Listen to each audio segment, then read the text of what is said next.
Colin McIntosh, welcome to the Beer and Business Podcast. Yeah, thanks for having me, guys. So Colin McIntosh is a stand-up comedian, the founder and CEO of Sheets Giggles, a premium bedding company. And we are really excited to have you on the show today. But Colin, before we get into your story, we've got to talk about this amazing beer that we're having in studio. Wish you were here with us, but we've got Line Creek, the official beer, the Beer and Business Podcast. And boys, we are drinking one of the originals. First Crush. Hell yeah. First Crush. I love this IPA. It is very, very consistent these days. It's delicious, little tropical, not too tropical, hoppy, not too hoppy, just really well balanced. As the kids would say, it's juicy and hazy. 6.3%. I feel like an idiot saying that. A good Juicy session. and hazy. All right.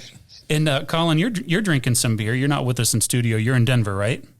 Yep. And I've actually got a local Denver brew called, funny enough, Juicy Freak, which is also an IPA, that I really like. Juicy Freak? Juicy Freak. Yeah, All right. yeah, Cool. yeah. Denver Beer Co. just down the street. They have great names: Juicy Freak, Pretzel Assassin, and my favorite's Princess Yum Yum. Princess Yum Yum is my favorite. Nice. Princess Yum Yum. That's awesome. Yeah, it's great. Well, we want to remind our viewers and our listeners, and well, all two of our viewers, because nobody watches our videos, but whatever. all the jillions of you that listen, please support Line Creek if you're in the Atlanta area. Peachtree City, Georgia, come down to the brewery. If you can't come to the brewery, at least check your grocery store, your bottle shop, pick some up. They are a great supporter of the show, so we want you to support them. They have good events going on. All you have to do is buy amazingly delicious beer. I mean, I'm not asking much. Yeah. It's not that hard. No, it's No, not. it's not. No. I would have done it anyways. Go to their website, check it out. They do have the events on the weekends. I was just there Friday, some good live music, and food truck was out there, and I think they've got a farmer's market coming up at the end of the month. So You're there every day. What are you talking about? I know. You got a cot in the back. All right, so... jeez. Oh, I was just there Friday. Yeah. Well, I didn't say I left, did I? Yeah. So, Colin, you founded a premium bedding company that manufactures sheets and comforters and all kinds of stuff, and we'll talk about that. But I wanted to read off your website the founder's story and how this company got started. So I'm going to read this, and I don't have my reading glasses on, so forgive me if it's not that. It's a good one, yeah. So Sheets Giggles was born from an all too common problem, guys. How to escape from a deserted island using nothing but the materials available to you. Follow me? Okay. Wow. Our founder and CEO, Colin, realized that he could easily make a raft from the palm trees at hand, but a sail wouldn't come so easily. The palm leaves were too porous to perfectly capture the wind to overcome the tides, but the natural cotton that grew on the island wasn't breathable enough to allow free airflow, and the raft would quickly capsize. And that's when he realized there had to be a better way to make the perfect breathable fabric, a better way to escape his cruel, unending isolation in the Pacific. And by the way, no part of this story is true. So Colin, what is the founder's story? What prompted you to get into the bedding industry?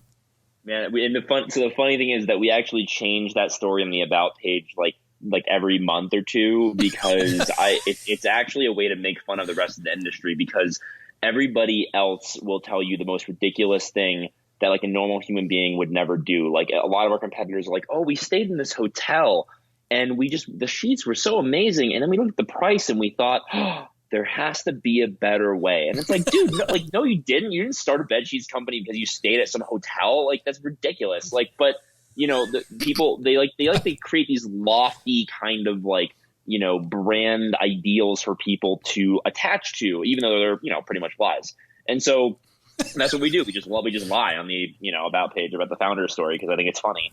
And so, you know, we kind of a tongue-in-cheek satire. And so the real story is actually even more insane. The real story is, and this is a true story, I was watching War Dogs with Miles Teller and Jonah Hill. Not even joking. Have you guys seen that movie? Oh, yeah. It's a great one.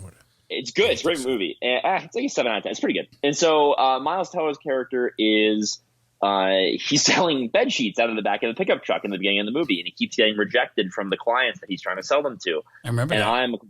I'm a completely neurotic, insane person who apparently will turn to his now ex-girlfriend, ex for a reason, and for this reason, and say, this is insane. He didn't do any customer research. He has no idea what he should price his sheets at. He doesn't understand his core value proposition. You know what? Pause the movie. And I literally wrote a plan for a bed sheets company that night back in like June 2017. And whenever I write a plan for a company, I always buy a domain. And the question I always ask myself is, what's a funny name for a company? And I snapped my fingers and I said, Sheets and Giggles. That's a funny name. And that is literally how the company came to the ideation stage. And then 4 months later, I incorporated my first pun. And we launched the company, Sheets and Giggles, Inc. What? That's awesome. That is the best founding story I've ever heard. Oh my gosh. Pause the movie. That's serious. It's insane. It's the dumbest. It's the most insane way to ever start a company, and it's incredible because Sheets and Giggles, right, means shits and giggles. It's a play on words. Yep. And just for shits and giggles means for no reason, like just for fun because I wanted to.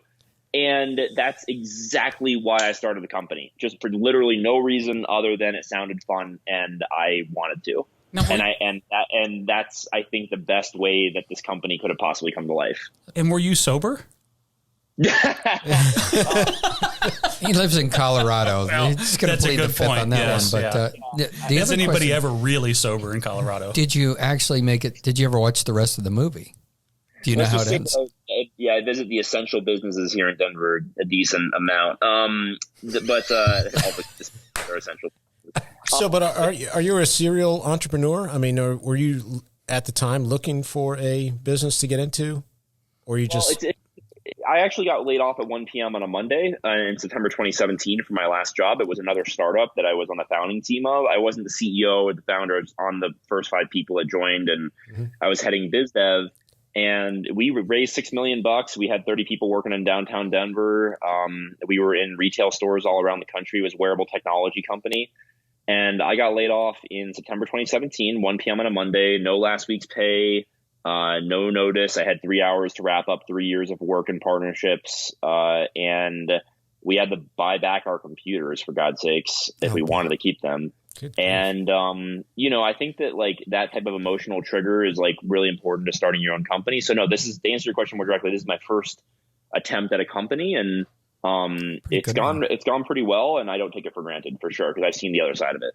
Awesome. You know, what I realized is when we were going to interview you and then I started researching it, and, it's like, oh, here's betting. The name of the company is Sheets and Giggles. I'm like, there is no way anybody should be having sex on sheets. I mean, I would just leave that out of the equation. If you brought someone home or you're like, oh, these sheets are fabulous. As soon as you said Sheets and Giggles, it's like, it's all over. You're not getting nothing tonight except a bunch of laughter and fun.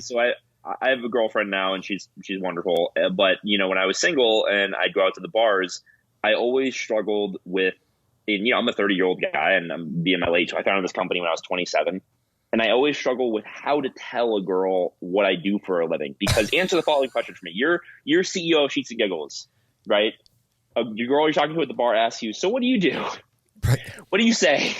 Oh my God, I would answer that question beaming with pride, but I'm not right. Honestly, I would probably just ask him, would you like to come back to my place for some market research? Yeah. That's what everybody says. It never works. It never works, and it never will. How many times did you get slapped in the face for that one? I mean, it's just, there's no, like, the market research free sample bit, like, never Right. works. No, I'm serious. I really do own the company. And that's the other thing. Pull a pillowcase out of your back pocket. Yeah, they always think that you're doing a bit. It's like, oh, I founded a company called Sheets and Giggles, and then they're like, okay, don't know why you just lie to me. You can say you're unemployed, or like whatever. You still live with your parents. Yeah. And then 2 years later, that same girl gets a Christmas present under the tree, Sheets and Giggles, and she's like, damn it, I should have slept with them.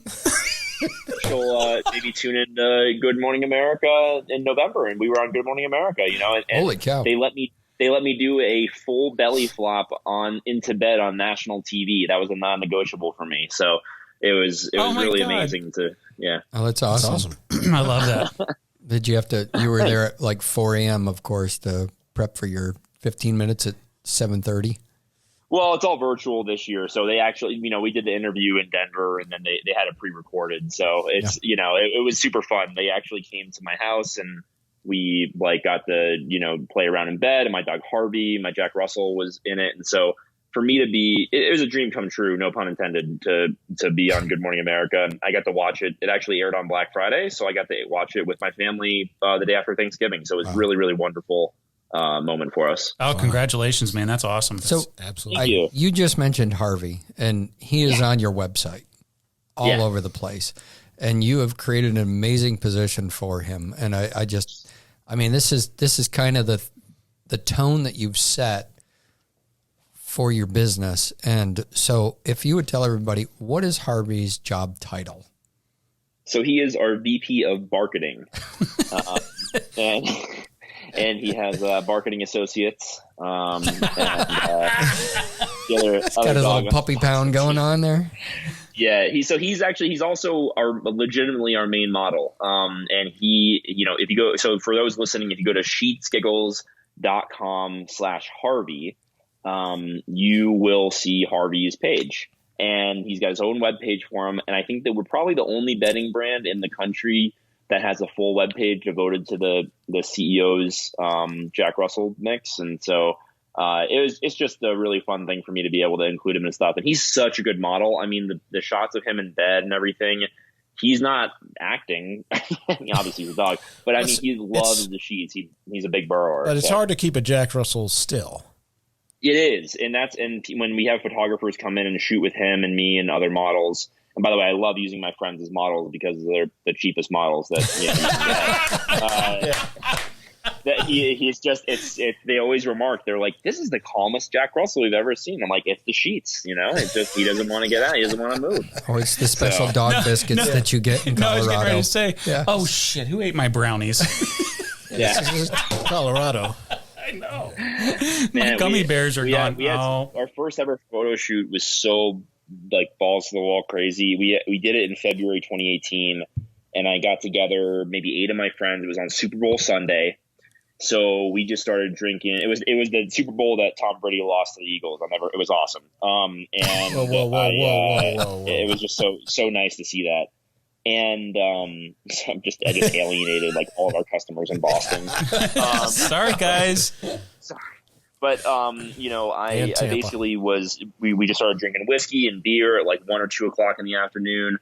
I think we shot 3,000 images in like 5 or 6 hours. And it was so much fun. We were shooting, shots of girls in bed drinking whiskey and men in bed drinking red wine with avocado face masks on. And we're doing just total gender reversal, right? Like we were doing, women sawing 2x4s in half with a circle saw in the bedroom, strictly for the pun and the joke about sawing logs, about snoring. And we get these great images of like sawdust like kicking up in the bedroom, and some people they comment on our ads and they're like, this doesn't make me want to buy your sheets, and we're like, it's okay, it's not for you. I love that. I'm not trying to sell to you. Yeah, it's not for you, man. There's plenty of companies with white sheets on a white wall with a French press coffee placed ever so precariously on the edge of the comforter, and you can go buy your sheets from those companies. So I want to let me get a little serious about your tongue-in-cheek attitude on branding, because I think you've done something pretty brilliant. I just want to get your thoughts on it. Your brand, Sheets and Giggles, is awesome. I mean, because I will tell you, the 3 guys in this studio, I'll tell you right now, I know where my next set of sheets is coming from. And I appreciate it. I happen to have a new bed on order right now, so it's going to be within the next week. You connect with people, because one of the things that I think is really important about what you guys are doing is that you're not taking yourself too seriously, which was one of the main things of this podcast too. We don't take ourselves too seriously. We're just knuckleheads, trying to learn a thing or two. And I really think that authenticity, I mean, people relate to it. Mm-hmm. It sparks action. And was this deliberate, or did you just kind of slip and fall? Just instinct got you here, and now you're trying to grow a business with it? It's a great question. It's both. It's super deliberate in the sense that my perfect business model that I built before I started the company, because I had the idea, right? And then the business plan that night that I wrote, I started to become enamored with it because it was such a good business model. It's a massive commodities market. It's highly fragmented. So there's, the top 5 players only own 27% of the space. So there's no market leader I have to chip away at. It's mostly traditionally physical retail, so I can bring it online with a direct consumer model. And most importantly, and this was the real hook for me, there's no brand loyalty or, in my opinion, brand differentiation in the industry. Everybody sells 400 thread count cotton. Everybody says that their cotton's the best, their cotton's the softest, it's percale or it's a sateen or it's Egyptian or it's Pima or Supima. There's shades of gray, and no one really knows the difference between bed sheets. So we don't use cotton, polyester, or bamboo. We use eucalyptus lyocell. And eucalyptus sheets are going to be naturally softer, more breathable, more moisture wicking, and naturally cooling. They're also much more sustainable. They use up to 96% less water to produce than cotton, no petroleum, unlike a polyester. And they also use no insecticides or pesticides, so we're not killing any birds or bees. And long story short is that I really wanted to walk this tightrope of a funny brand in a boring space.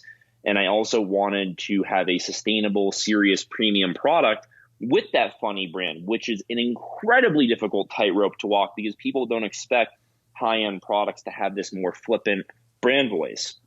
And so it was, and I figured the harder the brand to nail, the harder it would be for somebody else to replicate.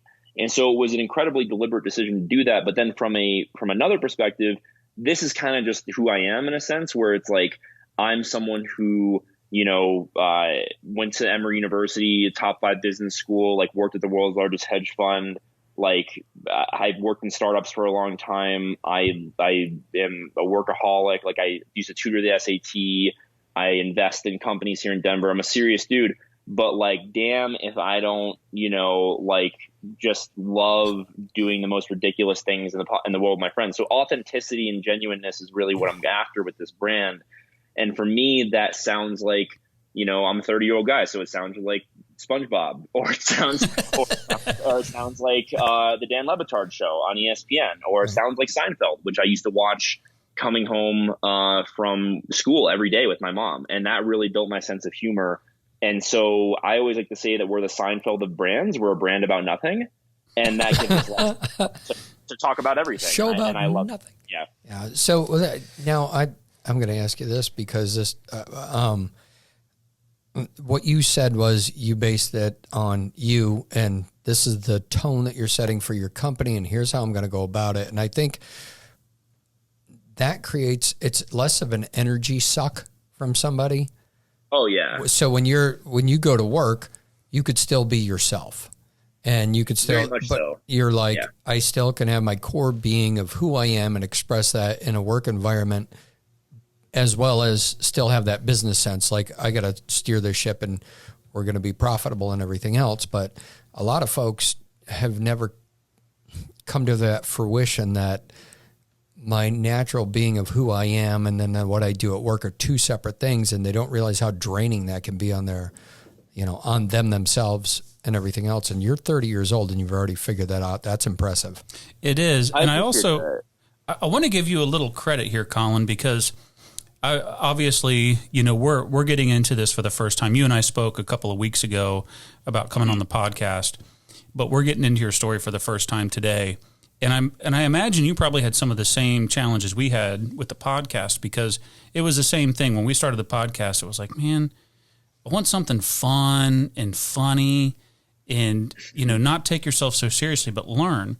And so trying to figure out that balance between the fun stuff and the learning, to me, the best podcasts are when you get done, you're laughing and you're enjoying it, you're entertained, and all of a sudden you're like, oh shit, I learned something. Like, them must have just snuck that in there.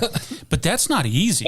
And I'm sure that you guys have probably had the same experience. Like, being yourself is easy, but then trying to figure out how to thread that needle and execute on, that line between tongue in cheek and fun in a serious business that's got to deliver return on investment. That's not so easy. It's brutal. And what you're talking about is scale. So you're talking about the challenge of scale, and I think that's, for me, I'm a very frenetic creative person. I've got this sort of frenetic creative energy where, for a founder, it's really, really helpful. Like, right, like I can do 100 tasks in a day, 80-20 on all of them, and knock 99 of them out.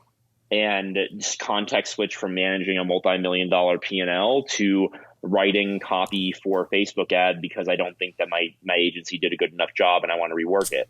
And but the problem with that is that it just doesn't scale. When you go from, doing $50,000 a month in revenue to, over $1 million a month in revenue, and you do that inside of a 2-year time period, that's what we've done. And it's been absolutely wild. And it's been a dream come true, but it's also, incredibly challenging. And I don't get to do the fun stuff as much anymore. So I've had to transition from founder to CEO, and that's a difficult transition because now I'm mostly managing people, I'm managing money, I'm having debt conversations, equity conversations, I'm hiring people, interviewing people, making sure my team has what they need. And then that ends up diluting the brand. So what ends up happening is over time, in the beginning, brands are their founders. Like the stuff that if you scroll back 2 years ago on Sheets and Giggles Instagram, you'll see stuff that comes from me straight up, just like whatever I wanted to put out there. The website, if you go to the Wayback Machine, every word of the website used to be written from my keyboard. And now it's a team of people who have decisions and debates and discussions about what should be put forward. And it moves you a little more slowly. It's a little frustrating for people who like that more frenetic energy, but it's more scalable. And so that's what we've had to do. And the number one thing that I really want to resist as we grow, and that you guys will have to resist as you grow, is that mass market appeal is not as interesting, creative, or fun as a more niche product or brand appeal. And that's the challenge that I have, is that I see stuff that my team puts out there sometimes that I would have never put out in the beginning. I would have said, what the hell are you guys doing? This is so boring and bland. But then it gets, it gets a different audience, right? It gets the people who want the boring and bland. And I'm like, do we really want to do that? But at the same time, there's different ad sets for different audiences and different things like that. And I trust my marketing team, and I just judge them on the output. And that's all you can really do. And that's the best way to be a steward of the company and get that return on investment like you're talking about. So that's the thing. I just don't want to turn into what in the industry we call a bland, which is like it's why you see similar aesthetics in all the different consumer companies out there, right? Like Casper looks like, your local direct-to-consumer paint company, which looks like Quip, which sells toothbrushes, which looks like Away, which sells suitcases, which they all look the same because they're all trying to have that very clean mass market visual, and I can't stand it personally. It's that milquetoast marketing look, and you're right. It is boring. The product could be great, but it's. But that's a dilemma, isn't it? No. From a founder? Well, it can be, but if you can still, embrace your core and still appeal to the more mass, not the total mass market, but when you see your brand being changed, and I'm not saying it's being changed, it's just it's growing, evolving, changing, whatever you want to call it. But it is hard for a founder because it's your baby. It's you watching your. My team always says they know that it's my baby because I'm like, we're in month 26 of sales, and they're like, Colin, that's year 3. Like you're in year 3 of sales. I'm like, okay, all right. Like, so it's definitely hard for me to take my fingers off the wheel sometimes, but you've got to do it because the other principle I've really learned and that I completely agree with is that people hire people who look like themselves, and that means both. From a negative perspective, right? Like people hire people of the same race or gender. It's just a subconscious thing. It happens all the time. I used to be a recruiter and I saw it happen every day, and it's not a malicious thing. It's just what people do.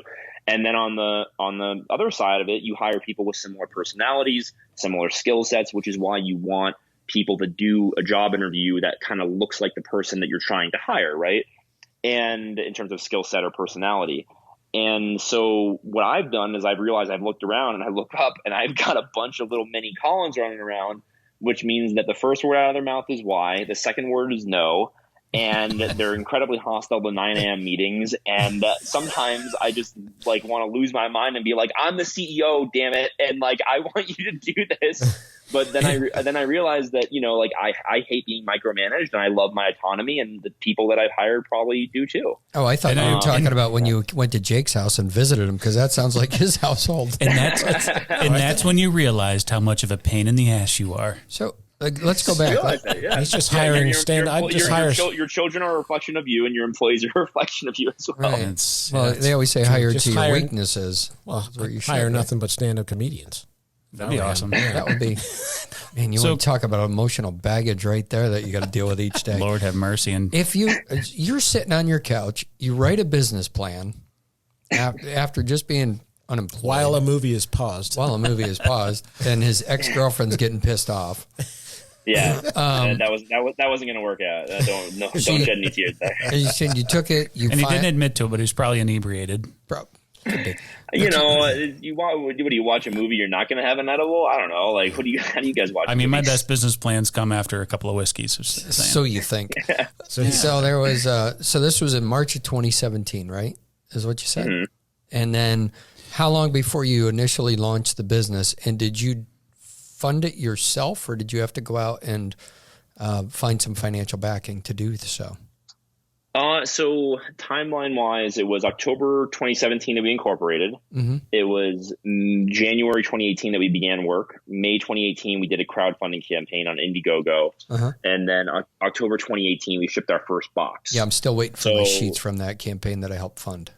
So that's the other thing, is that we only missed our target. We said we were going to ship by end of August, and we shipped the 1st of October. So we missed it by about 31 days, which all said and done for a crowdfunding campaign is actually not too bad, to be honest. So, but that was the timeline: was October founded, October shipped, and then I believe I hired my first employee in January 2019. So it's only been 2 years since we've had employees at the company, which is really crazy to think about. So if I could back you up and slow you down just a little bit, Colin, because believe it or not, all the guests we've had on this show, you're the first guest that we've had on that has successfully started a company with a crowdfunding project. Really? Yes. And that's, I don't know why I didn't realize that until I talked to Colin, but I'm like, man, we've never talked to anybody that's actually done this. So talk to us about what that looked like, because we have actually talked about crowdfunding before. We've talked about it in a series we did on how to start a business, various ways to fund it, but never talked to anybody that's actually successfully done it. So tell us what that process looks like, what you did, why it worked, and what because some people, when we say crowdfunding, they're like, I don't even know what the hell you're talking about. So if you could just simplify it and talk about what that process looks like from start to finish. Absolutely. So I appreciate the question. So there's I'm actually writing a blog post about this at some point because I think it's really valuable content. Long story short is that, and I actually have gotten feedback from people that the stuff that I've already put out there on other podcasts and on Reddit has inspired them to do their own crowdfunding campaign. So hopefully some of the audience who has an idea can use this to start their own business. And I would love that. And I don't charge for this stuff. I think I just put this out there for free and pay it forward. And I've gotten plenty of free advice in my life. So hopefully this is good advice. So good for you. On a high level, there's 4 ways to fund a company. There's debt, equity, which means like on the debt side, you can like borrow money from a small business loan bank or like a government loan or whatever. Mm-hmm. On the equity side, there's number 2, you can sell off a percentage of your company for outside investment. Mm-hmm. On the bootstrapping side, which is number 3, you have your own funds that you invest in the company and you retain 100% equity in the company and you don't go into debt. That's for rich people or people who have had successful exits before in other companies. Or number 4, and this is a really lovely one, and this is crowdfunding. And crowdfunding basically it's Kickstarter and Indiegogo are the big 2. Now there's GoFundMe for things like medical bills, which is really sad commentary. Beer money. I need a new. I have to change the oil in my car, and I need someone to help me out. GoFundMe. GoFundMe. Yeah, you can fund anything. Actually, one of my investors is the founder of a company called Tilt, which got acquired by Airbnb years ago, and that was actually the original GoFundMe type of idea where it's like crowdfund anything. And so what crowdfunding is when thousands of individual people or hundreds or tens, however many you get, give you $20, $100, $50 at a time. And it becomes your initial nest egg. And the question is, why would anybody do this? Well, generally speaking, there's 2 forms of crowdfunding. There's equity crowdfunding, and there's platforms like We Invest and Seed Invest and other platforms where you can buy micro shares of companies for $20, $50. before they ever launch. Really, really cool platforms. And then there's crowdfunding for products and pre-orders. And that's what we did, which basically we said, look, you're going to lock in, if you order now, the best price on sheets you'll ever get in your entire life. And so we sold our sheets on pre-order. You had to wait 5 months to get them, which I think the proudest accomplishment of my life is convincing thousands of people to wait 5 months for bed sheets. And we said, you're going to lock into the best price ever. Normally they're going to be $100, but today you can get them for $69. I thought $69 was a funny price for bed sheets. Nobody got the joke. So I totally get it. It's awesome. Way to go. Bravo. Phenomenal. Thank you. And so we, in terms of the process, so then that's the high level. So basically you have a company, you have a product, you go on Kickstarter.com or in our case, Indiegogo.com. And you build a page and a video and imagery and content to describe what you're building, and then people can buy in or say no. And it's just like any other purchase decision. And I think it's one of the most pure form of launch or funding a company ever, because it's also market validation, right? If I can go to an investor and say, hey, I just had 2,000 people give me $100 for bed sheets, they're not going to sleep on for 5 months. Clearly, I've hit a nerve with this brand. Please invest more money in my company so I can go deliver these products and grow the company. That's a much better pitch than I have an idea. What do you think about this idea, Mr. Investor? And so it's also a really wonderful way to validate your business plan. So a question about that, though. Good. Sure. And then I'll dive into the weeds on how to actually go about it. Because that was just an overview of it. Yeah. I'm with you there, and I've done some crowdfunding, and I've bought some stuff on or invested or contributed funds to things on Indiegogo and the such. And it's amazing because you're like, you forget about it after a while, and all of a sudden you're like, oh, I forgot. Something shows up in the mail. You're like, oh, that was one of the things that I, gave $50 or $100 to. So it's like, whoo, yeah, it's a big surprise. Do they give you any market feedback? Because it's very benign when you go in, when you set up a user profile and it's like, hey, I'm going to put this information in. I'm going to start investing in these things or contribute to hopefully bring this company to fruition. It's kind of limited on the marketing research side, though, because you don't know your demographics and who's contributed, and if they're actually just doing it because, yeah, it's $50 or $100 and I'm willing to throw that away, or I'm really interested in this. So is there something that I'm missing from the crowdfunding on that side of it, from the consumer side, right? So you have 2,000 people and you go to say I have 2,000 people and it's like, look, you go to investor and you said, I had 2,000 people who invested in this product on Indiegogo. They believe in it. It's a good basis to jump off the cliff with. Right. But I have no market research about these people. I don't know how old they are, if they're male or female, where they're in the country or across the world. So you're still taking a big chance. What do you do with that information? Yes, no. So what we did was we actually sent out a voluntary survey to our couple thousand customers. So there's ways to get around this, right? We sent a Google form to them and we said, hey, please fill out the survey. It'd be very useful for us. And somebody who fills it out is going to get a free set of sheets extra to give to a friend. And out of the 2,000 customers, I think we had like 1,000 of them take it, actually. Very engaged people in the beginning. It was really wonderful.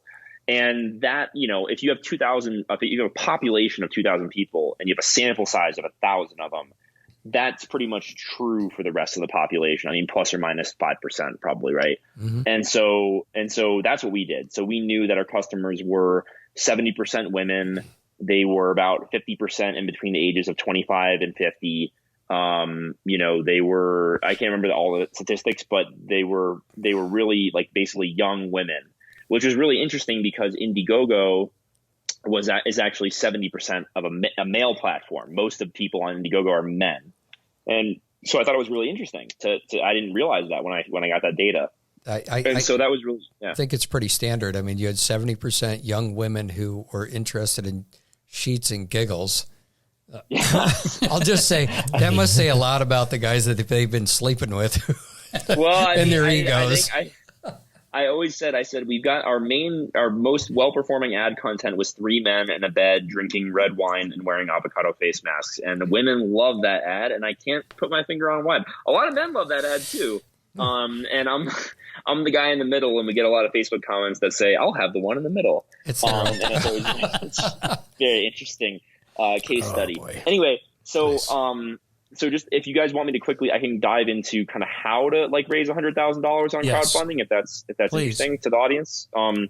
So basically, the way that crowdfunding works is you want to raise 30% of your goal on day one, and so I had a $100,000 goal.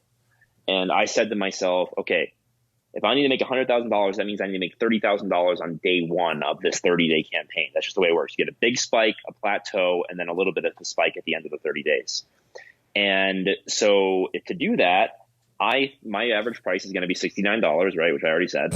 And if the average, love that. Sorry, you guys can listen to me. It's funny. I feel like if you play back this conversation, people will like listen to it and be like, "Oh yeah, of course that guy would start a successful company called Sheets and Giggles because like he's talking about these like incredibly like detailed forms of like how to raise $100,000 while like laughing at his own like $69 price for like a set of bed sheets." It's like sorry, It's awesome.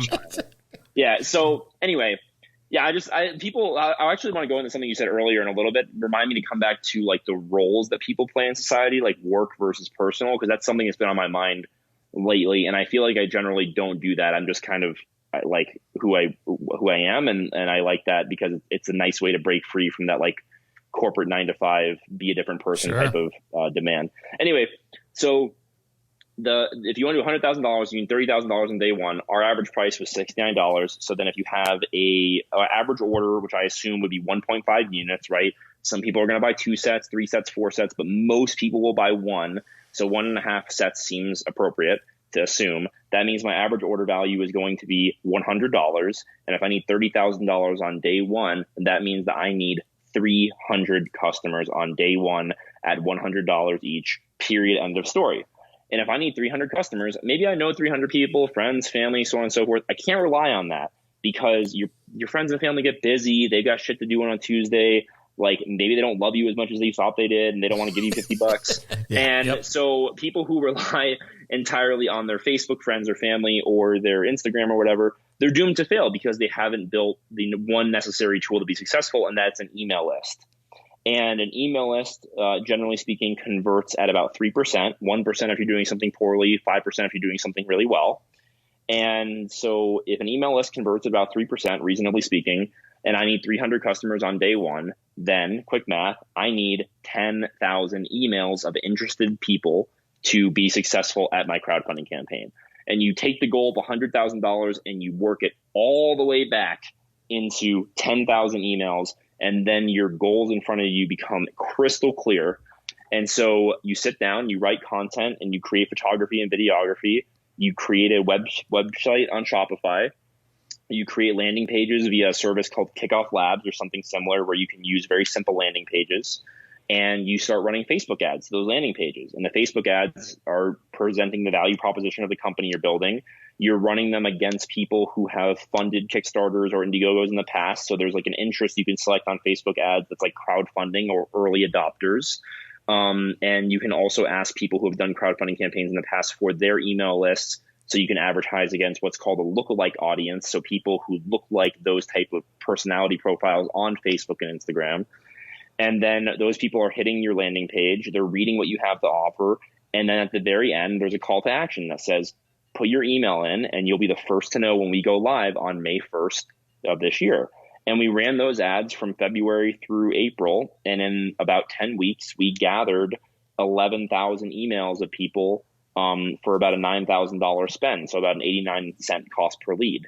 And, quick math told me that the cost of acquisition on that should be about 20 or 30 bucks per person. I worked that into our financial model and figured out that I can make a profit on the transaction with that type of cost of acquisition.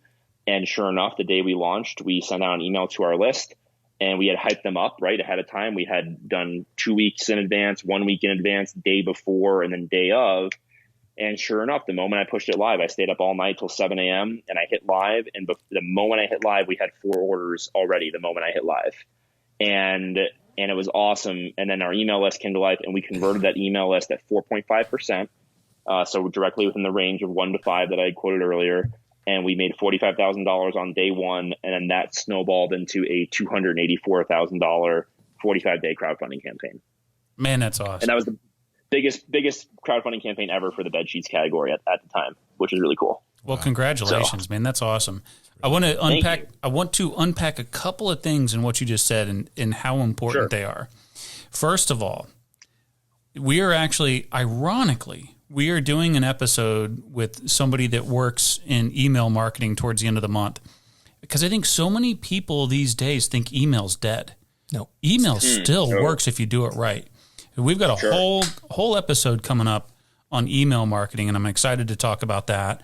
But you obviously understood it. You knew what it took to convert. You knew the range, and I think that that's brilliant. But I think the most important thing about what you said was that you knew your goals. I'm sure that they were written down, because I'm sure you had spreadsheets and all kinds of hand crankers to figure out what you needed to get there. But we have talked about this so many times. We actually had an entire episode dedicated to goal setting. Things might seem insurmountable until you break them down into the small bites. Mm-hmm. And knowing exactly what you needed to do on day one, which you were able to extrapolate into, I need at least 10,000 email addresses. Well, how do I do that? Well, I do this ad, and I run the ad. I get 11,000. I kind of back myself in. And by doing that, that's the easiest way to exceed a goal, is to know how you break it down into its smallest work form. In project management, they call that work breakdown structure. Yep. And it's just the easiest way to know, okay, so I've got this whole thing I got to get done. What do I need to do right now? What's this one little piece? And it's brilliant, man. And that's exactly why you succeeded.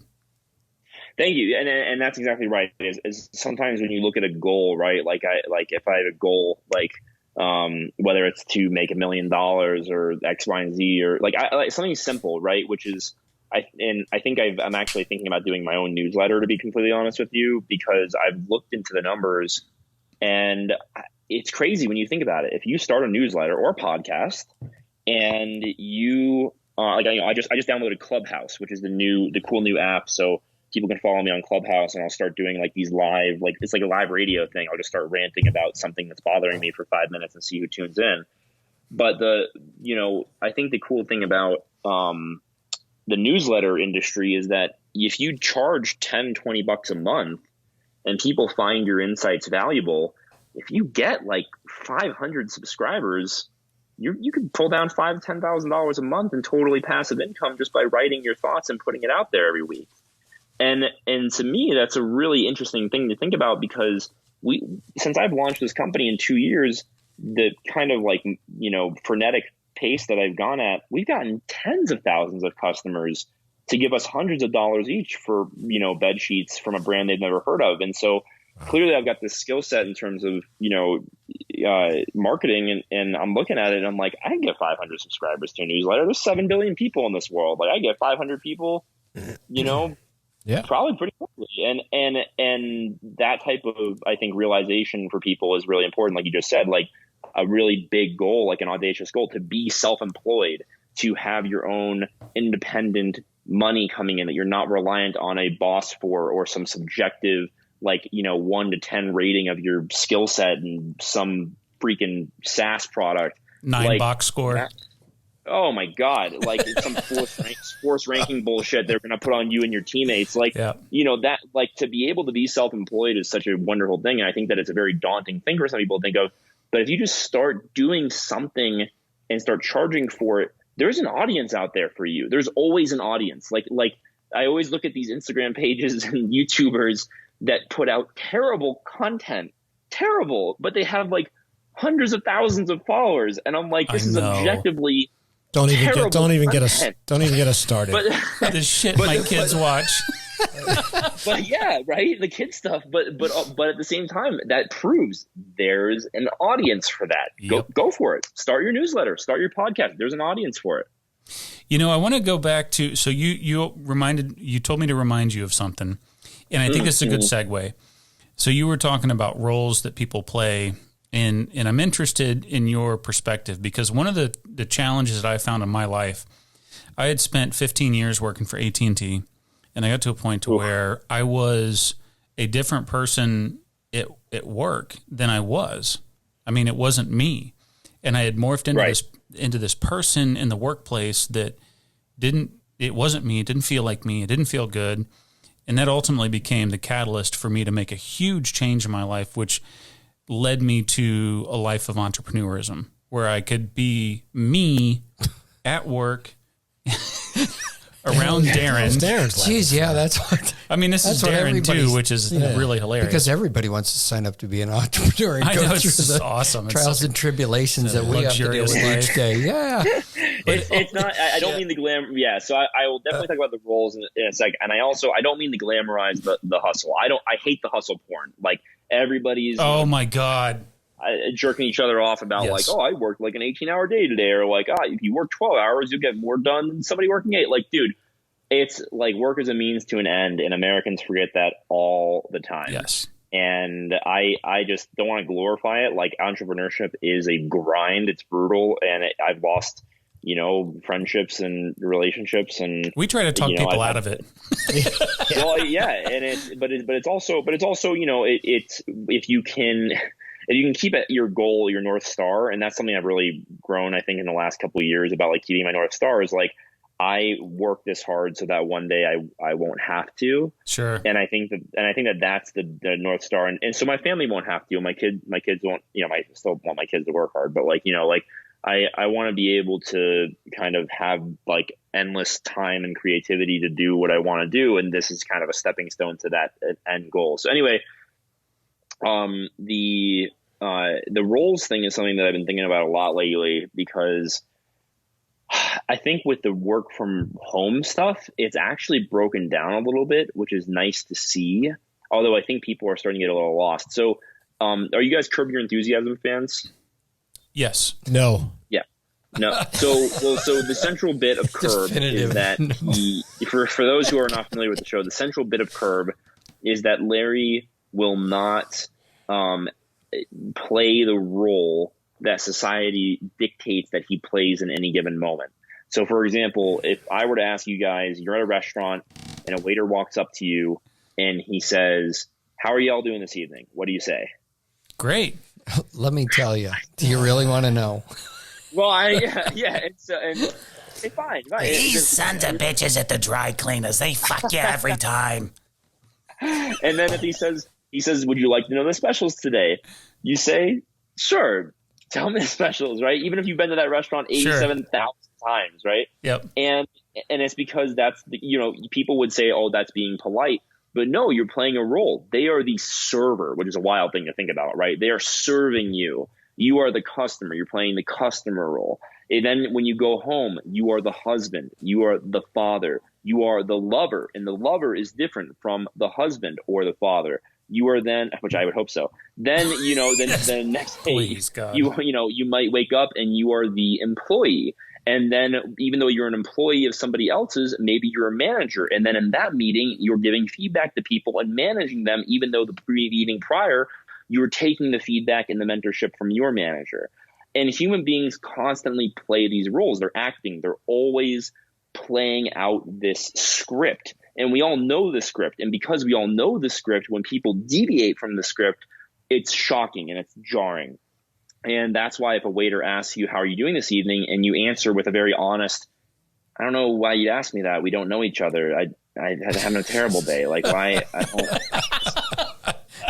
Can you give me another waiter? This is awkward now. I don't want you to serve me." Like, you know what I mean? Like, that's what Larry David would do in like a Curb Your Enthusiasm episode. And it's like, and that type of, I think, role. And when you think about people in general, anyway, sorry. So this is a long-winded way of saying, like, I try not to play the roles. I just try to be myself, and people will compliment you on it. And it's a weird compliment. You hear it all the time when people are like, "I feel like you're so authentic or genuine," or the person that you're dating or married to, you whisper to them, you tell them, "I feel like I can just be myself with you." The fuck do you mean you can be yourself with them? You can't be yourself with everybody else? Like, what are you talking about? Who are you when you're not with them? Like, you know what I mean? And so that, I think, is the central thing I've been thinking about a lot is what this job and everything has allowed me to do. And probably why I've been fired 4 times in my life is because I don't like to play the roles. I'm a terrible employee.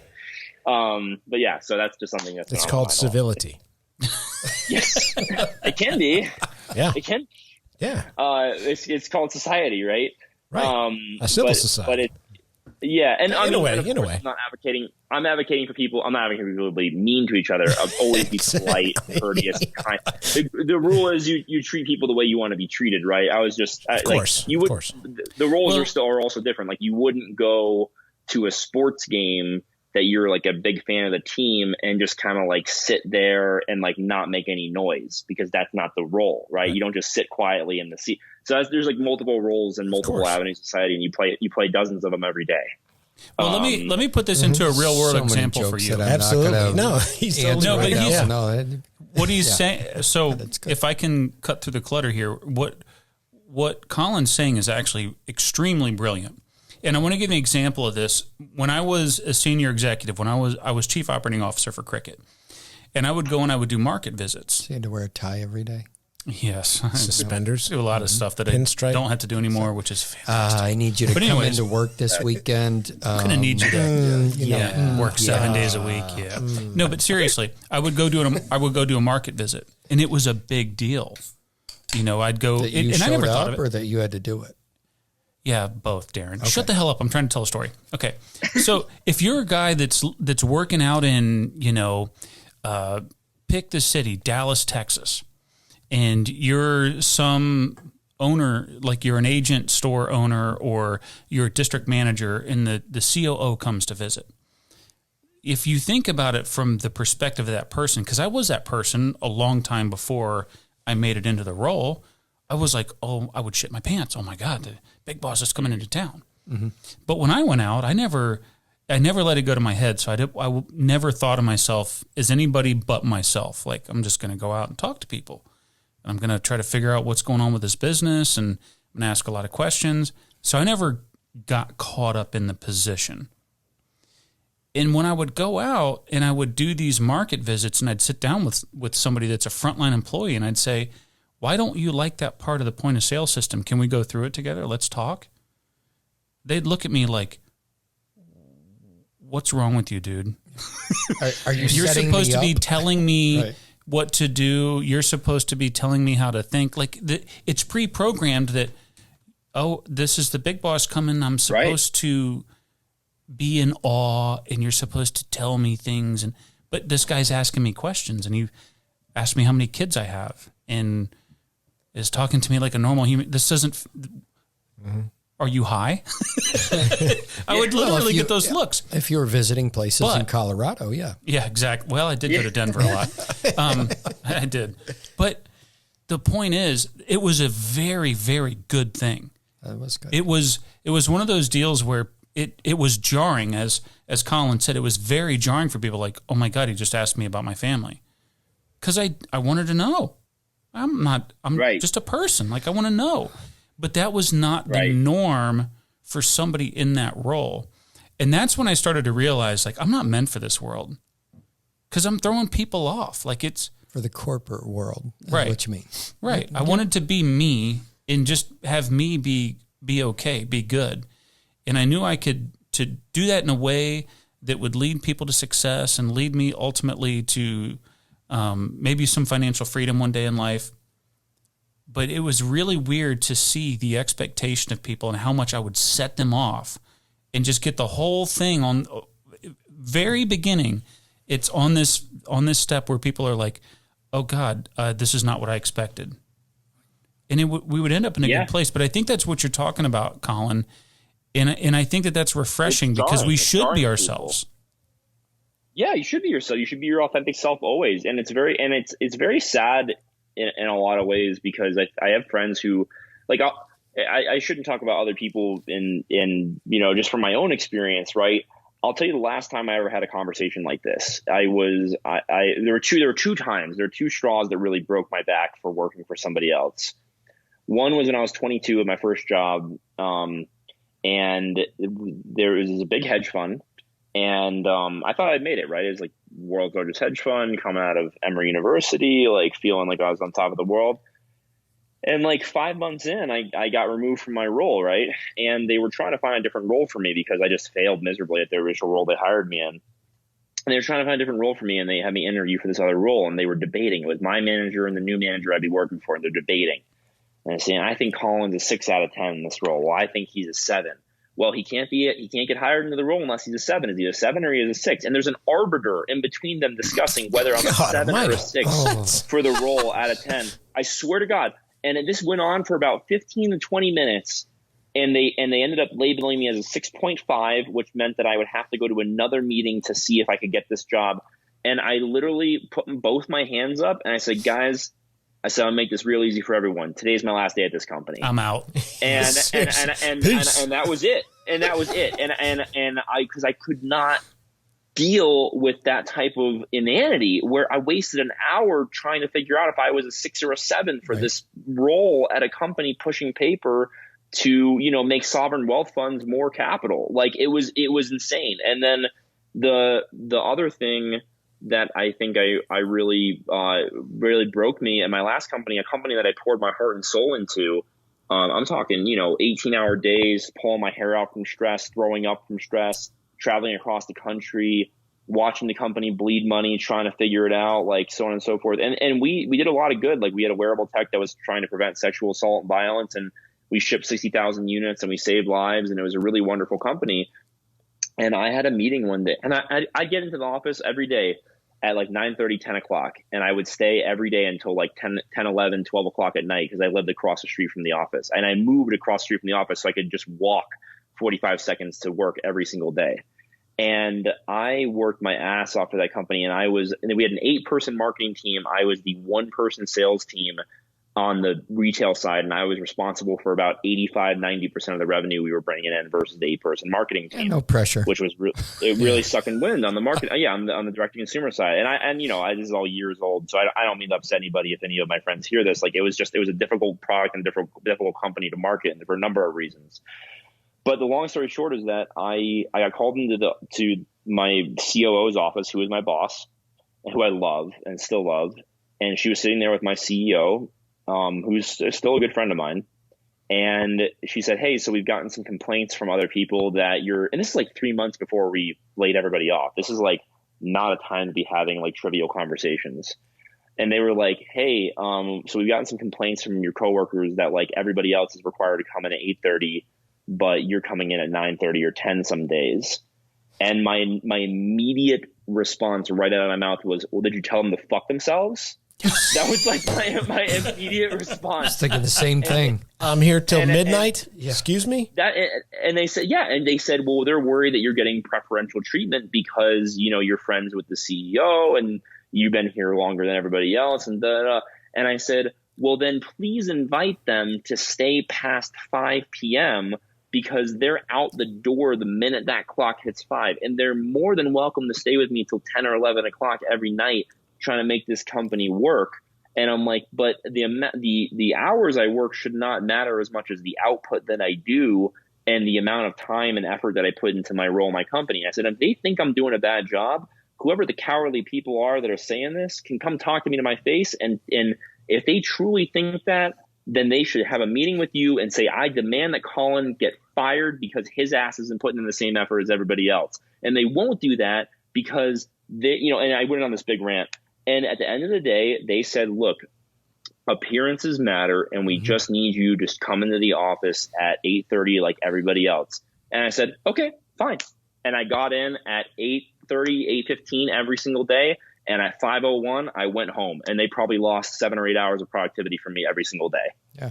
And that was it. And that was, I think one of the things that broke me on working for other people was that the inanity of that conversation. Right. Gosh, man, that reminds me. Yeah. I had this exact same thing come up. I had somebody that worked for me. This was actually at Cricket when we were in startup mode, and we were working our asses off. And I had somebody. She had kids, and she had to leave every day at 4. And I had people complain like, well, she leaves every day at 4. We're here till 5, 5:30, 6. But she had to go pick her kids up. She had a family situation. She had to go pick her kids up. But then she would plug back in and work for 3-4 hours every night. Mm-hmm. And she was a machine. I mean, she was a GSD. And I labeled GSDs as people you could put them in any role, they just get shit done. So she was one of my GSDs, one of my go-tos. Love that. And so I pulled my team together and I said, hey, because I'm an open kimono kind of guy, which, not like Darren open kimono, because that gets him in trouble with the police. Yeah. But I told everybody, I said, listen, there's been some concerns that she's going home at 4. And I just wanted to let you guys know that I have said that that's okay. And she works every night 3 to 4 hours from home, and she gives me more output than any of you. Yeah, well, so if any of you are willing to give me 11, 12-hour days every single day, then I will consider you as putting in the same effort she is. And I'm telling you what, that situation got shut down. But it's one of those things where Dude, I love that. I love that shit. Honest conversation, it was shut down. But for some reason, this seems to be something that a lot of large organizations can't get right. Yeah. And it's not that hard. Because, and I'll tell you why. It's because by and large, and I don't mean this in an overly negative or pessimistic way, but by and large, people just they don't have that processing power to see the delineation there. Yep. And so large corporations, the way that they have to do it is if they have 5,000, 10,000 people working at a company or more, depending on AT&T, you got hundreds of thousands of people. Like they have to understand that they need to put in these strict guardrails for people of you work from 8:30 to 5:30. You have 60 minutes for lunch. If you work more than that, you must submit the overtime. And they do that. I think it's partially because of this old fashioned notion and view of work and view of what work is. But it's also because, and this is just being honest, I don't know because it's not just the corporations that are putting these limits on it. You and I have told stories where it's other people complaining about their coworkers putting in odd hours or different hours than they are, and it's because there's this weird sense of unfairness. There's a weird sense of I want everybody to be on my level. And there's also, I think, a confusion that arises if you give people too much freedom en masse. And I think that's why the rigidity is there is to keep control of that larger organization. It does. Yeah, it does. I did that. It does happen. I did that I had a whole staff that I gave them the flexibility to come in between a certain time and just put in so many hours. And honestly, if their productivity was where it should be, if they did X amount of work and their output was where it should be, they could have left at any time during the day. Exactly. All I saw was that effort and that productivity. Yeah. And I gave them the flexibility because I wasn't even in the office until they got in. And I was one of those who came in early, and I still worked a hell of a lot later. But unfortunately, it was one of those where I had video.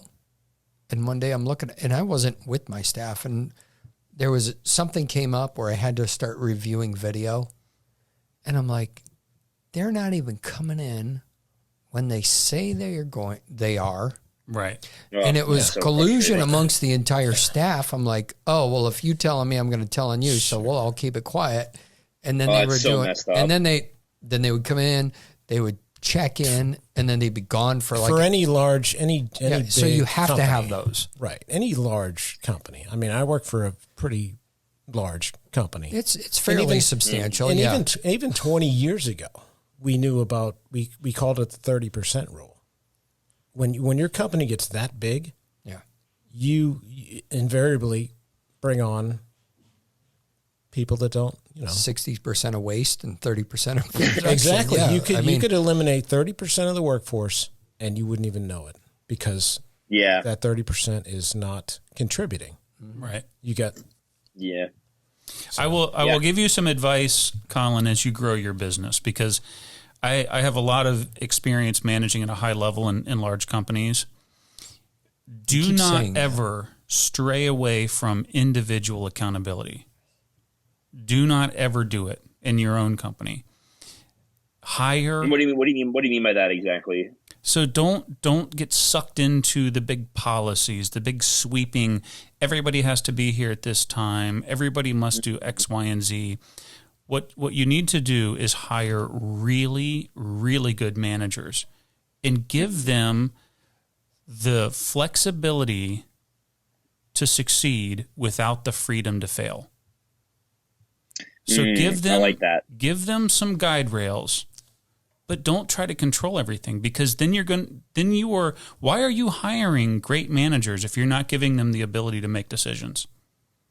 Yeah, absolutely. And it's the same way where it's when you hire people and you have to let them do the roles that you hired them to do. If you hire good people, that's it. You gotta trust that you made a good decision in hiring them. And if you micromanage them, they're going to get furious. So yeah, no, I totally agree. And I just think it's hard to do that as a scale. And I think that's why I don't, I have all these plans for the company, and they don't include a lot of like bureaucracy. In my opinion, but who knows? Yeah, but my opinion is just as important as what Jake said, is your founding principles, your ideas. Sure. That comedian, that, $69 initial, never do. I'm serious. That's what got people interested.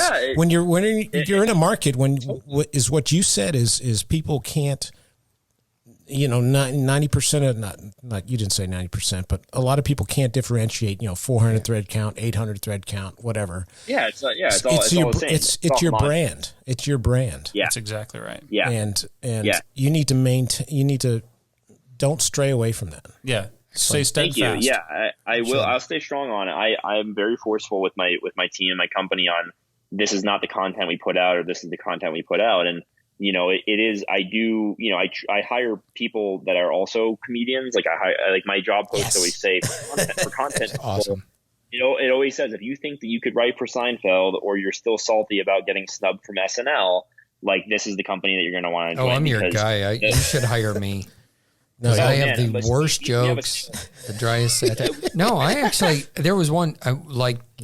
Darren's had a couple beers now. There's a lot of folks who, there you go. I'm only one in, but I can crack another one. Might as well. Well, I mean, you go back, you look at, well, let me go back. Before we move on to that, I want to go back and make a really important point on how these things manifest themselves. And this is what happens in the real world in organizations. So there are some employees that take advantage of the time clock. Mm-hmm. They're doing some stuff and they break the rules, and the company finds out and they're like, "Ooh, we just lost thousands of dollars from time card fraud."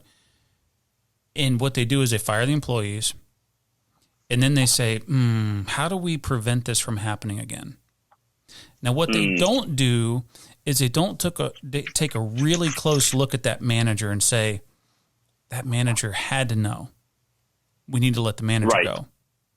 As hard as that decision might be, we got to let them go because they should have known. No, they put a policy in place because it's easier. It's not as confrontational. It's not as tough. And it's just these little incremental things that keep happening over time. But before you know, you've got all these policies. You got this employee handbook that's a jillion pages long, and you end up with a very, very difficult environment to manage. And what you need to do is the buck stops here. It's a cliche, but yet so often in organizations, we don't do accountability that way.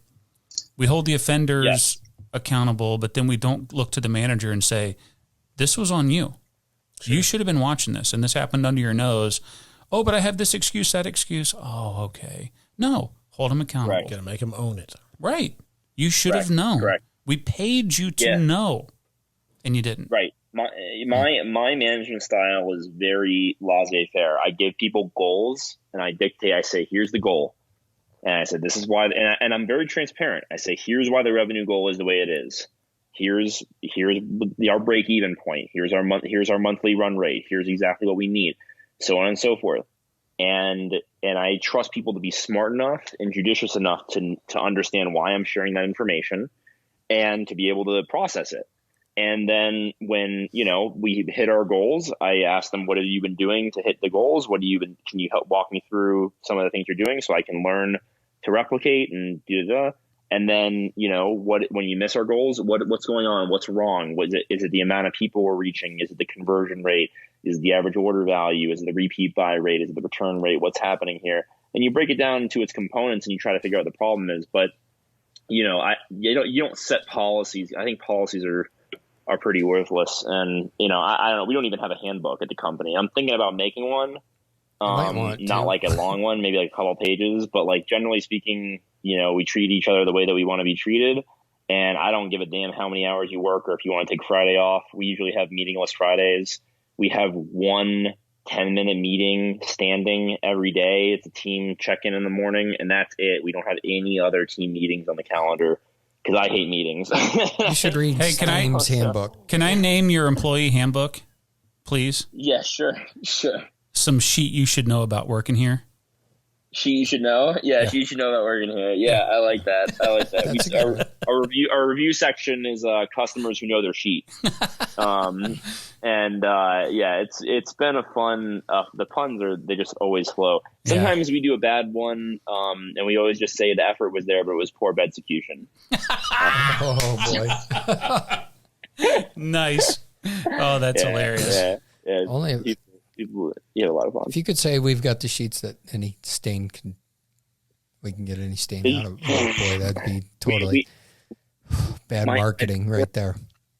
Oh my God, my poor goddamn customer service team. I love them to death. They're wonderful, wonderful humans, and I probably pay them more than any customer service team in the country. But they get the weirdest questions from people about. Oh my God, I can't imagine.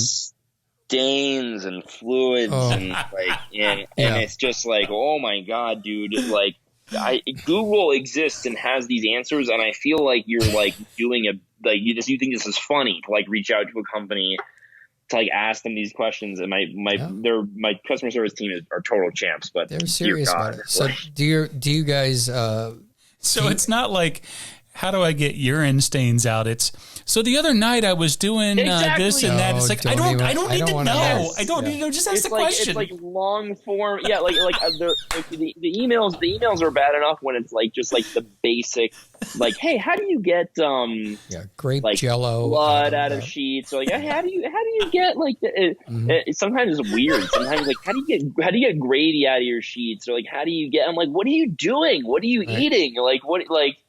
But it's whatever.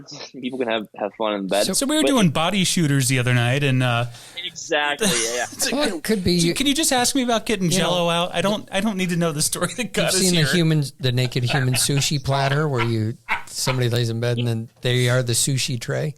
And we're not going to ask how you got soy sauce. Really devolved. So my God! I do have a question.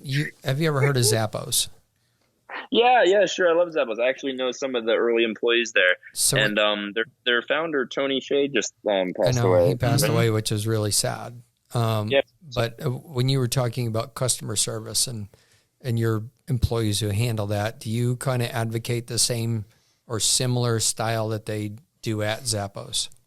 Oh, in terms of just like the customer service is probably the number one most important thing in the company. Right. And you don't have a time limit per phone call. I mean, you'll stay on the phone with the customer as long as they need to. We don't have robocall. If you call 888-67-SHEET, that's actually our phone number, 888-67-SHEET. I am upset because I asked them specifically, is the number 69-SHEET available? I knew it. I'm like Rob Gronkowski, and they literally told me, no, we don't do any numbers starting with 69. And I'm like, really? Why? And they're like, we don't know. I'm like, you know why you don't sell those numbers. Like, but anyway, so we have 888-67-SHEET, and somebody will pick up the phone. Pillow. We don't do robocalls. Somebody will pick up the phone on the second ring. And it's we email you back. If you Facebook message us, we'll Facebook message you back. If you Instagram us, Twitter us, like we're everywhere. People PM me on Reddit all the time. I'm a big Redditor. And I've written a lot of like resume guides and other things on Reddit that are free and helpful for people. Mm-hmm. And so, I mean, it's just it's the most important thing at the company, because I firmly believe that people buy a product for the first time because of marketing. And they buy a product for the second time because of the product and the customer service. Mm-hmm. And I don't think, even if somebody has a good product and I have a bad customer service interaction, I won't buy from them again. I mean, you've got, that's really good. I mean, you start a company, you bring it to fruition. You have to go out and source where the hell you're getting all these sheets from your idea, right? And it's like, where am I going to buy from?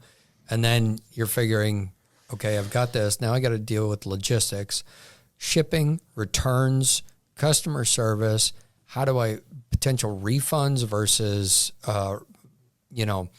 giving them a new product because that one, maybe the seam was torn and it was an accident. You had a lot to deal with there. And then you're thinking about scaling. And so I'm sure your projections went to a certain point where you're like, well, I'm going to use this place to source my sheets. But at one point, and for warehousing, or as Jake brought up last week, pack and ship, or 2 weeks ago, pack and ship versus doing your own warehouse and shipping. I mean, you're sitting on the couch, you come up with a business idea in 2017, and I'm sure all these ideas just ran through your head. You knew where you were going, right? In a lot of ways, yeah. I mean, in a lot of ways, no. But my golden rule has always been to just treat people the way that we want to be treated. And so that's the way I back into the financial model. So I don't say, okay, we can have a 5% return allotment because that's what the P&L allows or whatever. I say, what would we want to have happened if we bought bed sheets from a company and wanted to return them? Right. Well, first and foremost, I wouldn't want them to make me go to a UPS store, especially during a pandemic, and ship them back to them and slap a label on a box and then get reimbursed. I certainly wouldn't want them to, require me to pay for return shipping, so on and so forth. So the first thing we do is before we ever email somebody back, we refund their order. And the first time they hear from us is to say, your order has already been refunded. And then we say, here's an attached label. Please feel free to drop the sheets off at a UPS store whenever it's convenient for you. We appreciate it. And, thanks so much for trying S&G. We're sorry it wasn't a fit. And we understand and hope you check out our other products and give us another chance, or at least tell somebody to get a positive interaction with us. Mm-hmm. And that is, it's strategic in a number of ways because it keeps your negative reviews down, which further impacts your conversion rate, which lowers your cost of acquisition and increases your average order value and your average dollars per visitor. And so maybe on the back end, you lose a couple extra refunds that you wouldn't have given if you had made it a more arduous process. But on the front end, you're making more revenue and you're gathering more customers and you're having better word of mouth and better interactions with folks. So that's generally the way we do it, is treat other people the way that you want to be treated. And it works out pretty well from a CS perspective. And then from there, I go into the P&L and I say, what do these numbers look like? How can we modify them? How can we change them? And how can we improve them? And that's what we do on the other side. So I will share something with you, Colin, because my wife and I are actually in the process of scaling a real estate business right now. Okay. And we ask the same question a lot.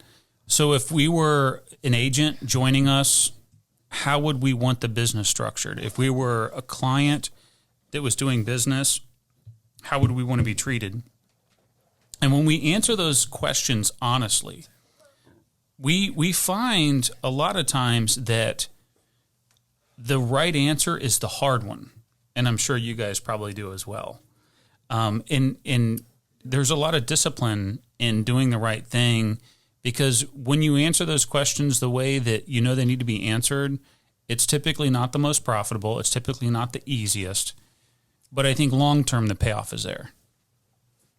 Yes, agreed. And when you think about it, there's two things in the world that matter, and it's for every business. Mm-hmm. It's the amount of visitors, right? Or the amount of impressions, literally the amount of people that hear about you, and the amount of people that convert, the conversion percentage. Yep. And that's true for real estate. It's true for sheets. It's true for software. It's true for everything, and just in business, right? And so for me, I think about, okay, how can I drive conversion and how can I drive eyeballs?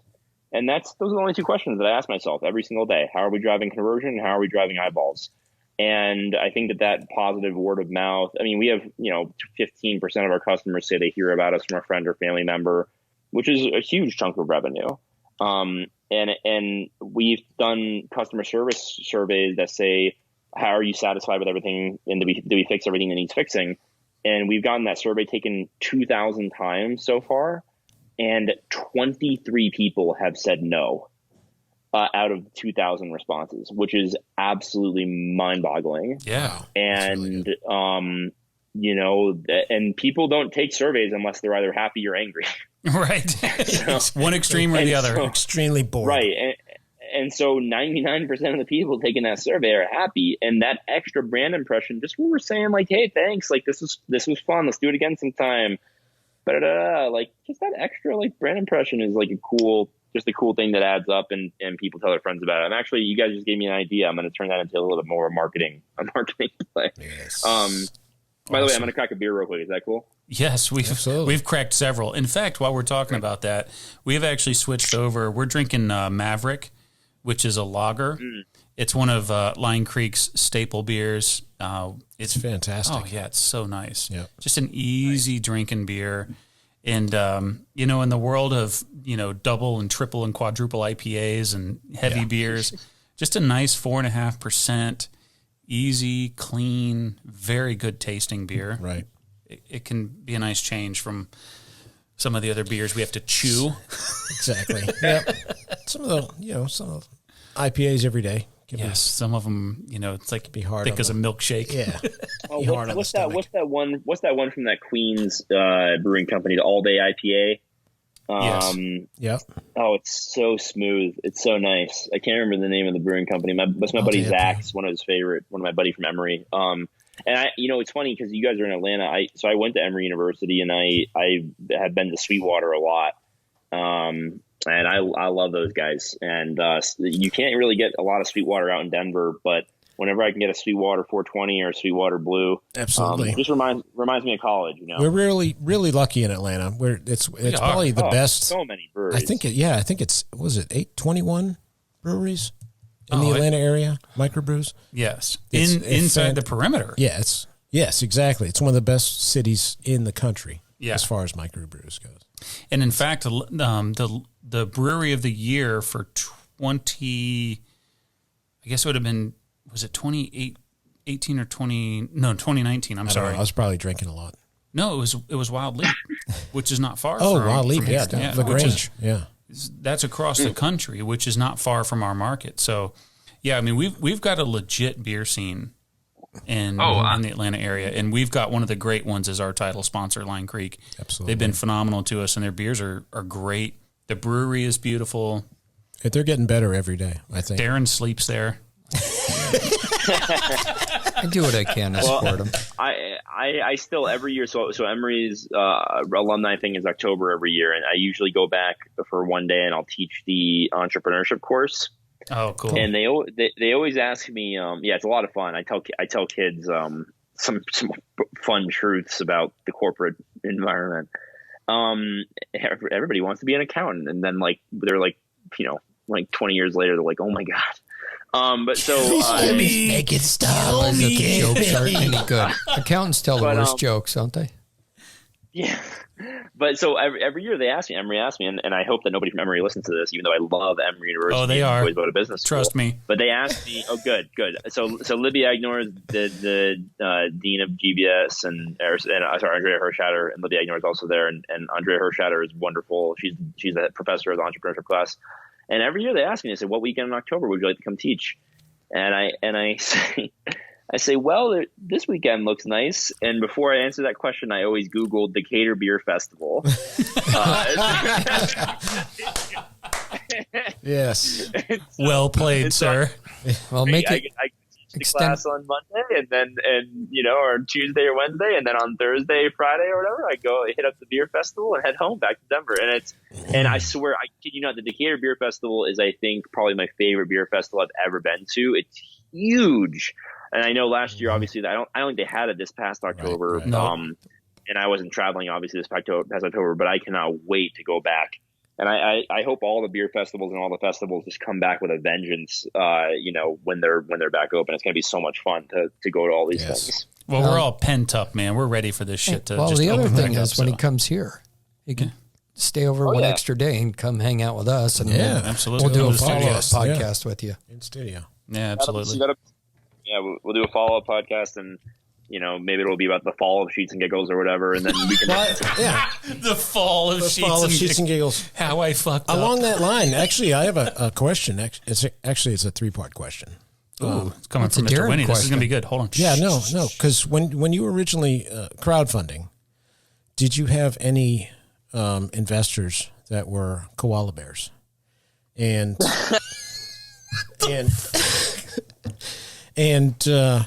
you know, do you have any customers that are koala bears, and have you thought about them? Because I have I'm picturing in my mind a T-shirt with Colin, right? He's got this machete. He's hacking down eucalyptus trees. And there's a poor koala bear saying, "Hey, man, what are you doing to my food?" My dinner. Sorry, I had to get that out, man. That's been pent up. That's all. Mr. Winnie, folks. It's a good question, and it's a fair question. The question is, right, like, well, what about the koalas? They need eucalyptus. And it's 800 species of eucalyptus. There's quite a few. I think there's about 100 or so that are endangered or threatened. And obviously, the Australian brush fires were really brutal in 2019. And, you know, we actually – so, number one, we don't harvest any trees from natural environments or forests, and we don't harvest any at all from Australia. They're actually grown on biodiverse farms that are rotated on rotation around the world in different spots to diversify geographic risk.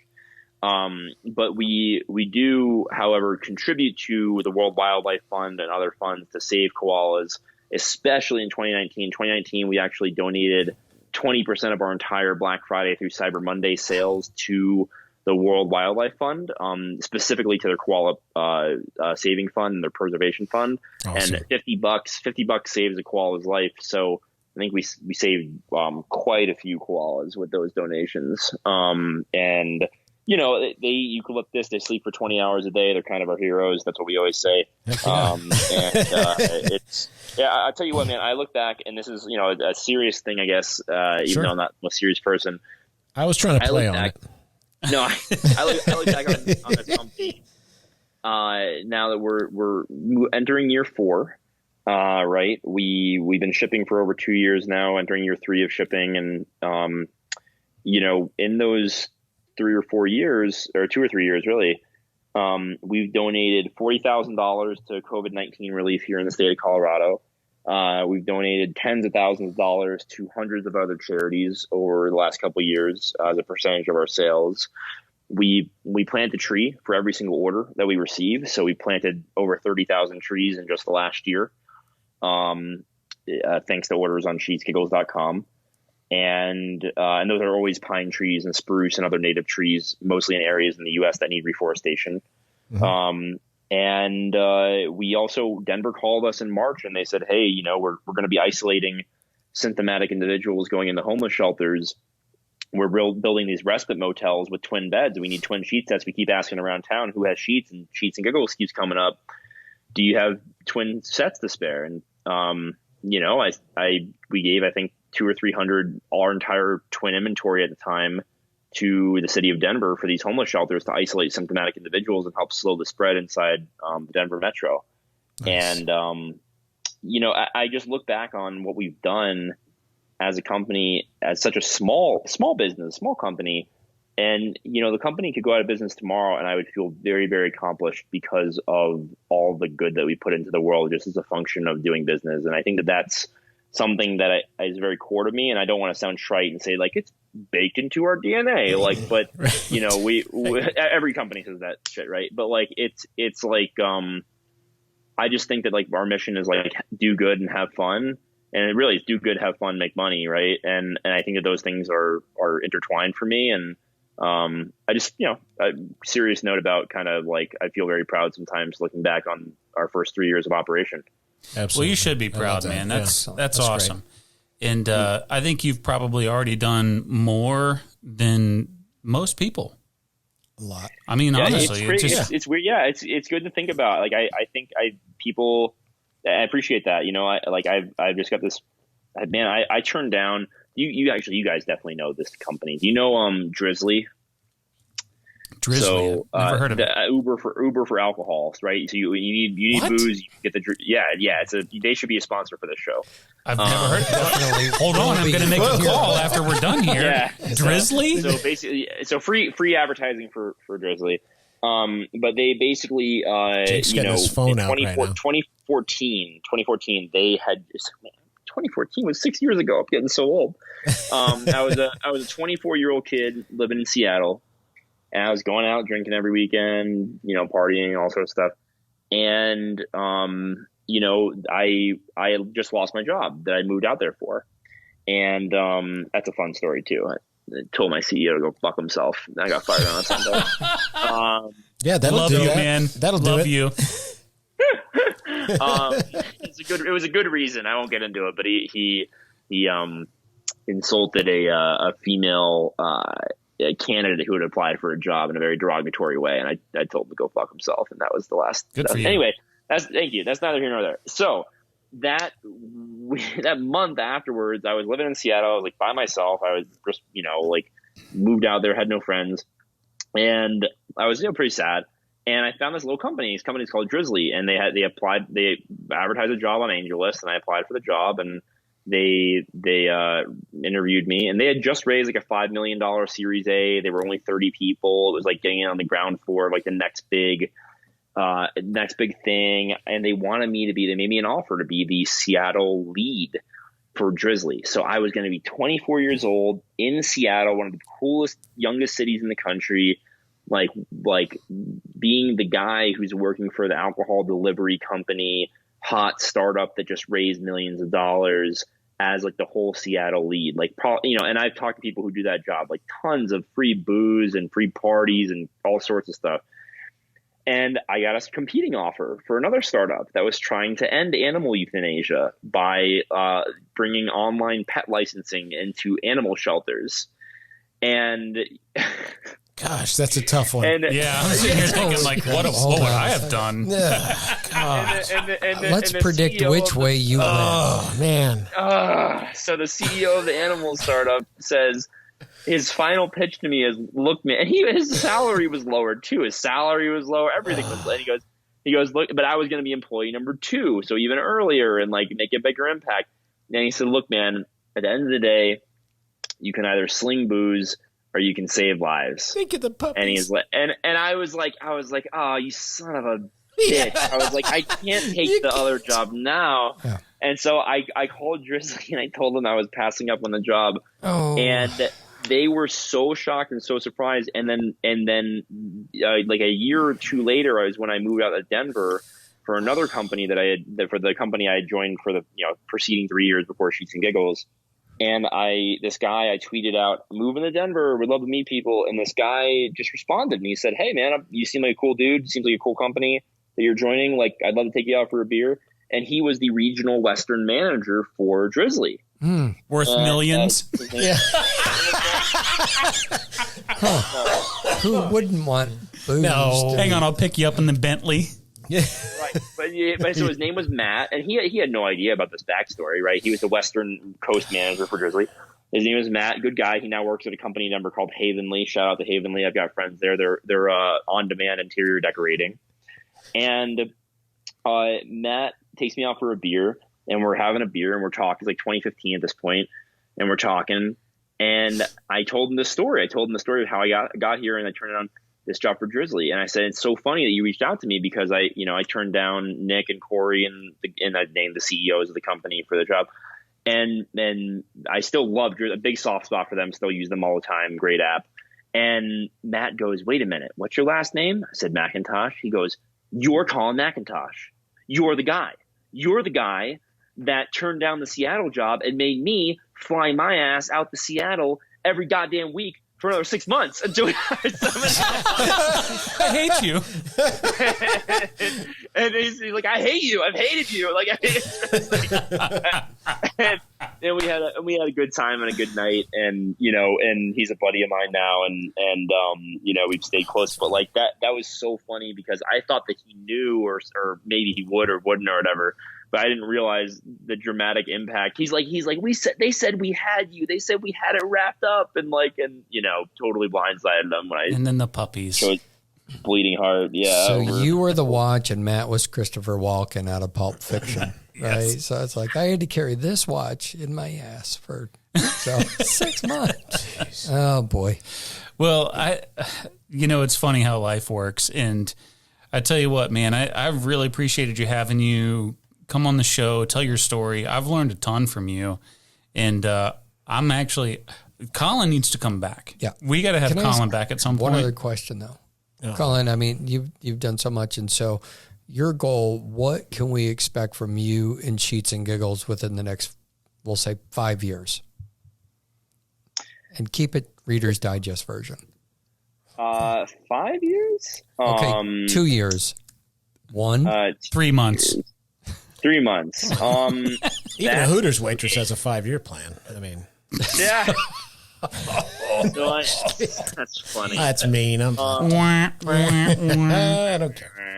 You guys need a game show button sound. There it goes. Yeah, there it is. So I don't know, and I'm comfortable with not knowing. I think that a lot of people have a 5-year plan. I'm just, I enjoy my time. I've reminded myself a lot this year that work is a means to an end, and I've been focused on things that make me happy. I've lost 25 pounds. I started dating somebody that I'm totally in love with. I'm really focused on like my friendships and my family and my employees and their lives and their goals and their friendships and their families. And, I don't know if I have like a particular 5-year goal for the company. I would say that by 2025, I'd like Sheets and Giggles to be a household name. And what a name it would be. Yes. And, Yes. but also at the same time, like I will be, if I'm, whatever I'm doing, I just want to keep having fun and putting good things into the world and making people laugh and making people happy and, advocating for things that I believe in and doing the work, right? Like there's a lot of people in this world who will bitch and moan about all sorts of things, and they will, complain and say, woe is me. And I don't mean to sound like some type of like, personal responsibility nut or anything like that, but it's more of like it's their right to feel that way and to be angry and that sort of thing, but I'm going to keep doing the work. And I think that that's something for me that's important, is just staying heads down and, changing the world in the way that I think that it should be changed in a positive direction and leaving it a better place than I found it. And injecting that positivity. So that's really my goal. And if it makes me like super filthy rich, and that's dope too. So, those are all my 5 years. Nothing wrong with that. Nothing wrong with that. Well, I tell you what, we definitely want to have you back on the podcast to track your story. And I have no doubt that you are going to do some amazing things. And I honestly have no doubt that Sheets and Giggles will be a household name at some point because of your comfortable attitude towards authenticity in your brand. It's going to pay off in a big way. And we appreciate you coming on the show. And for all of our listeners, all you got to do to be a part of this wonderful club is go to Sheets, plural, Sheets with an S, Mr. Winnie, sheetsgiggles.com. And we will, sheetsgiggles.com. Also, check this out. We also own Amazon.com/sheets. Get that. Wow, that's a big one. Yeah. That's a pretty big one. That's a hell of a URL, Dude, right? this dude's balling right now. I know. So Amazon.com/sheets, sheet. And just buy you some sheet. But you guys sell sheet sets, individual pieces, pillowcases, all that stuff, comforters, duvet covers. Do you know what a duvet cover is, Mr. Winnie? You don't. I do. Because you're... Covers a duvet. Thank you. You were going to say Neanderthal? Yes, you were going to say Neanderthal. you're a caveman. Yeah, absolutely. Well, the good thing, Thank you. For folks that are, all of our people that are listening, when we were pre-interviewing or getting ready to do the episode here, and you'll see some of it on YouTube. You can actually watch the video on YouTube these days. But Colin, we were doing video, and he had all these samples that he was going to pull into the video. And we're like, well, we only actually Skype and we just do audio. And he had this really sad look on his face. Yeah, he's like, I want to show you guys my bed and all my sheets. But seriously, go to sheetsgiggles.com, get some today. I'm getting ready to buy some. Super stoked about it. I can't wait. Yeah. I mean, you don't have to overpay for some snooty brand with pictures of really beautiful people and coffee presses and all that shit. What are you talking about? That you said that's what The he's other got, great like thing, avocado cream on his face. It's a joke. But the other It's a freak. The other great they're part making is fun of the other ones, and I love that. he has a customer service team that'll show you how to get almost any stain out. And they'll answer some sheet, if you got. So, Colin, thanks so much for coming on the show today, man. We really appreciate you sharing your wisdom. Again, you're one of those guests that you are wise beyond your years, and I wish you incredible success in your business. Thank you. That's really nice of you to say. I appreciate that. Same to you guys. And this is probably the just, totally to just put it out there, honestly, this is probably the most fun I've ever had on a podcast. And I love the no time limit. I love the kind of free flowing conversation. I will be a listener for sure after this. Love it, man. And I can't wait to hear the next guest you have on. And I just love your guys' attitude and the way that it reminds me a lot of like my podcast I listen to every day. It's the Dan Le Batard Show on ESPN. I don't know if you guys know that. Now they just got kicked off at ESPN, but they treat things that are supposed to be entertainment as entertaining. Like sports is not a cathedral; it's a circus. Right. And so is business. Exactly. and so like is this podcast studio. Business, man. Yeah, it's great. And by the way, I just quickly while we were talking, I made discount code BEER live on sheetsgiggles.com. So if anybody wants, if anybody wants 10% off, it's just BEER. Type it in at checkout at sheetsgiggles.com, and any of your listeners for perpetuity can get 10% off. Dude, check that out, folks. Go get you some sheets. That's some good sheet right there. Thanks, guys. Well, this was Jake's awesome. going to milk that all night. Yeah. I know. I am. Favorite podcast I've ever been on. Is he going to milk it all night, or is he going to beer it all night? He's just going to little keep bit of saying both. sheet. Oh, this sheet, that sheet. Yeah. I'll tell you what, if we bring in our guest we had a couple weeks ago with the hot sauce, there's a need for figuring out how to get the stains out of good cheese. Yeah, no sheet. Oh, I did it again. That's terrible. Well, guys, we want to remind you, make sure you support the official beer, the Beer and Business Podcast, Line Creek Brewing. We've had some amazing ones today. And go to sheetsgiggles.com, get you some sheets, a duvet cover, Mr. Winnie. Go Google that. You'll figure out what the hell it is. Yeah. And or, comforter, whatever. Man, Colin, this has been awesome. I'm so glad you shared your story with us. We really appreciate you, folks. We'll see you in a few days. See ya.